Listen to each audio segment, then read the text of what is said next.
નમસ્કાર મિત્રો, આરંભ એકેડમી કુડાસણ ગાંધીનગર ખાતે આપનું સ્વાગત છે। હું છું ધવલ અગ્રાવત। મેં પોતે જીપીએસસી પરીક્ષા પાસ કરી છે અને સચિવાલયમાં ડેપ્યુટી સેક્શન ઓફિસર તરીકે ફરજ બજાવી છે। વિદ્યાર્થીઓના સાથ સહકાર અને માંગણીને ધ્યાનમાં રાખીને આજે હું યુટ્યુબ ઉપર એક લાઈવ સેશન લઈને આવી રહ્યો છું, સ્પેશિયલી કોન્સ્ટેબલ અને પીએસઆઈ માટે, જે તમારે અચૂક જોવાનું રહેશે।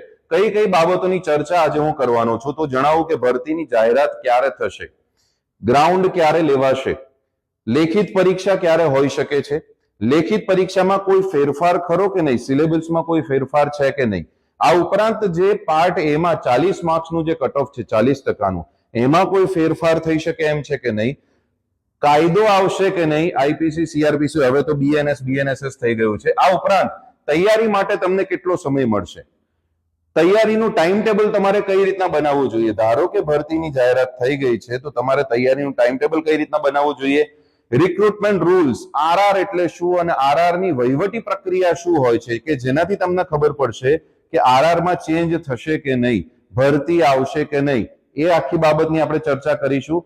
આ ઉપરાંત એક અગત્યની વસ્તુ હું કરવાનો છું, 2014 થી લઈને 2025 સુધીમાં પીએસઆઈ અને કોન્સ્ટેબલના જેટલા પણ પેપર અત્યાર સુધી લેવાયા છે એમાં ભરતી બોર્ડનો મિજાજ શું રહ્યો છે, ભરતી બોર્ડે કયા પ્રકારના પ્રશ્નો પૂછ્યા છે, એ તમામ પ્રકારનું એનાલિસિસ આજે હું સાંજે 7 વાગે આપણી આરંભ એકેડમીની યુટ્યુબ લાઈવ ચેનલ ઉપર લઈને આવવાનું છું।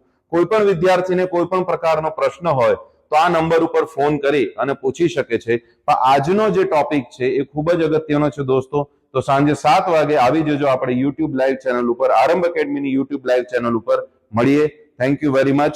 જય ખાખી, જય આરંભ, થેન્ક યુ।